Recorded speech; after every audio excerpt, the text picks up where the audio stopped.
Kumbuka askari yeye sio raia wa kawaida. Ametolewa uraia. Na ndio maana akaitwa askari. Ametolewa uraia. Lakini tukawa bado nikatengeneza kikundi cha maombi. Prayer warriors. Wapiganaji. Nikaweka ratiba za maombi, tukawa na maombi, tukaendelea kumtafuta Mungu njia ya maombi. Lakini mlango ulifunguka baada ya kuuaga mwili wa ndugu yetu aliyekuwa amefariki katika majukumu ya kikazi. Ndipo nikatambua kwamba wako watumishi wa Mungu wenzangu ambao tunaweza tukaungana katika maombi. Nimeshawataja dada Flora, God bless you so much. Ni pastor rafiki yangu yuko Dar es Salaam. Kaka Frankie alikuwa anatufundisha nyimbo.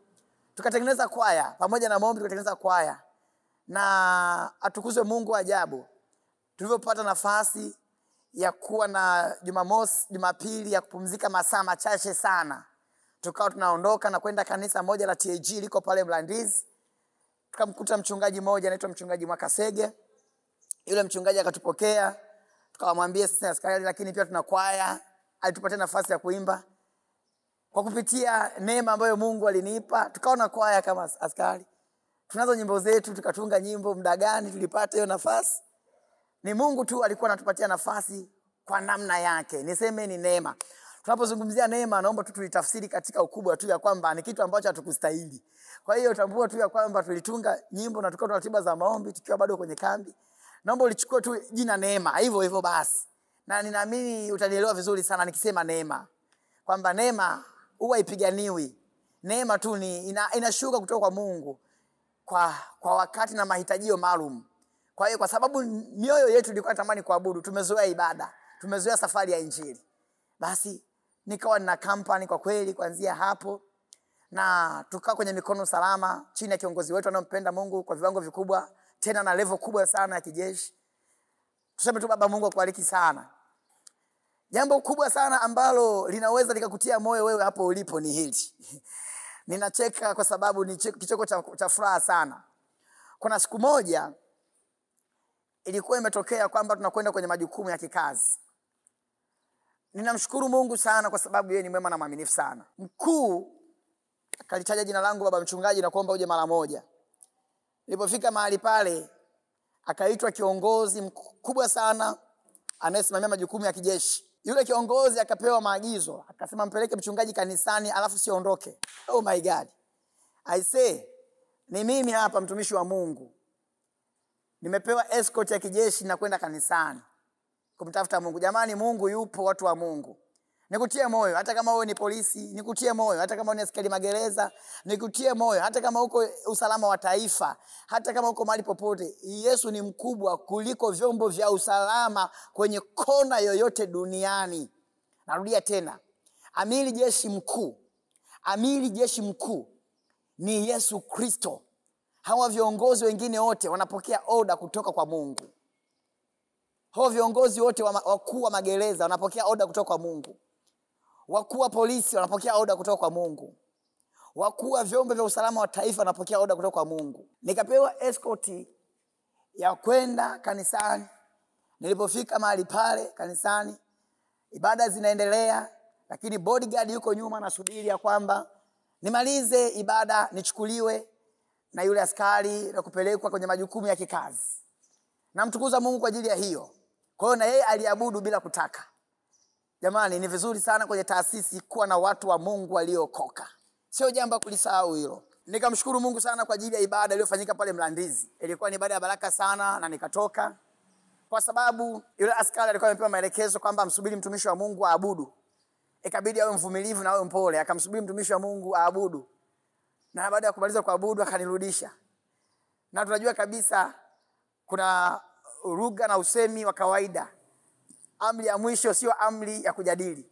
Kwa hiyo askari alikuwa hapendi kusali lakini siku ile alisali kwa sababu amembeba mtumishi wa Mungu na ameagizwa na kiongozi wake. Kwa hiyo askari alikwenda kusali hata kama alikuwa anavuta na kula vitu, lakini siku ile alikwenda kusali. Kwa nini? Kwa sababu amepewa maagizo na mkuu. Kwa hiyo I say heshima ile ni kwa sababu tu ya Yesu ambaye alikuwepo ndani. Nataka nirudie tena, heshima ile na kibali ile ni kwa sababu ya Yesu ambaye alikuwepo ndani. Kwa sababu Na ukumbuka wimbo mtumishi wa Mungu Margaret Teo. Margaret Teo, Mungu akubariki sana. Una wimbo wako mmoja mzuri sana. Anasema hivi, heshima ya yule punda ni kwa sababu alimbeba Yesu. Oh, haleluya. Kwa hiyo hata mimi ile heshima ambayo niliweza kupelekwa na escort kumwabudu Mungu ni kwa sababu ya Yesu. Mbona siku zote Yesu alipotambulika, Yesu akishajionyesha mwenyewe, sio jionyeshe wewe. Yesu akishajionyesha mwenyewe, ina maana ya kwamba watu hawatakufuata wewe, watamfuata Yesu. Bwana Yesu asifiwe sana.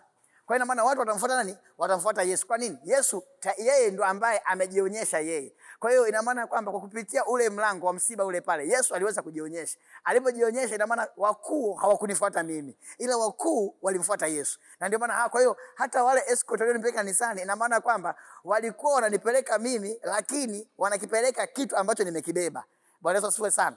Kwa hiyo ni vizuri kutambua sana kitu kama hicho, kwamba kumbe heshima ulionao ni kwa sababu ya Yesu uliombeba. Na ikumbuka sana hiyo siku. Na ni siku kuu, na ilikuwa ni siku ya kihistoria katika maisha ambayo nilikuwepo pale. Hebu nikimbie moja kwa moja kwa haraka. Ukatokea tena msiba mwingine wa pili. Kambi na maafisa wa jeshi wakupata shida mtu atakayeendesha ibada. Moja kwa moja aliniita mtumishi Nyaolova, kimbia mbele. Oh, haleluya. Bwana Yesu asifiwe sana. Hawakupata shida. Yaani kwa sababu baba mchungaji kati ya askari 900, maana kikosi kinakamilika na askari 900 1000. Kwa hiyo kati ya askari 900, kwa hiyo hawakupata. Sasa Nyaolova, kimbia mara moja, kuna mzigo mwingine huu hapa, tunataka tuombe tuupeleke Iringa. Bwana Yesu asifiwe sana. Ndio.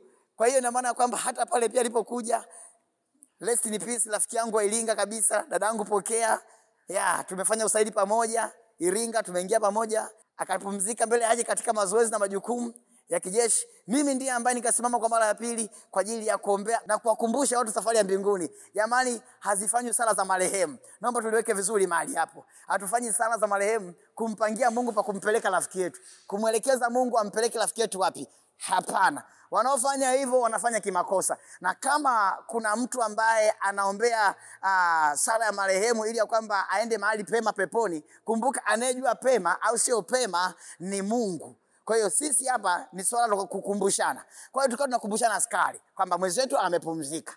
Na kama amepumzika, basi na sisi tujiandae, na sisi tutaendelea na njia ile, lakini kila mtu kwa wakati wake. Kwa hiyo kambi ya jeshi pamoja na maafisa wa jeshi hawakupata shida kumpata mtumishi wa Mungu kwenye taasisi yako, kwenye ofisi yako. Muonyeshe Mungu. Usitumie muda mwingi sana kujionyesha wewe. Muonyeshe Mungu. Muonyeshe Mungu. Utakapomuonyesha Mungu, watu tutamtafuta Mungu wako. Hatutakutafuta wewe. Wewe tunakujua umezaliwa Kiesa unakolima mpunga. Wewe tunakujua umezaliwa Mbeya, Ubaruku. Nimezaliwa Iringa, Itulavanu, kijijini kabisa kule tunalima mahindi pamoja na nini na mazao mengine, maharage, wananijua. Lakini Mungu ni rahisi watu kumtafuta Mungu wako, sio kutafuta wewe. Mimi sina kitu, mimi sina maajabu, ila ulikuwa ni wakati mzuri kabisa tukakumbushana na wale watu. Ndugu zetu akaenda. Naomba nikimbie safari ya injili namna hii sasa. Nikimbie safari ya injili, nije nizungumze nikiwa Mbeya. Hapo nimezungumza nilipokuwa Ruvu.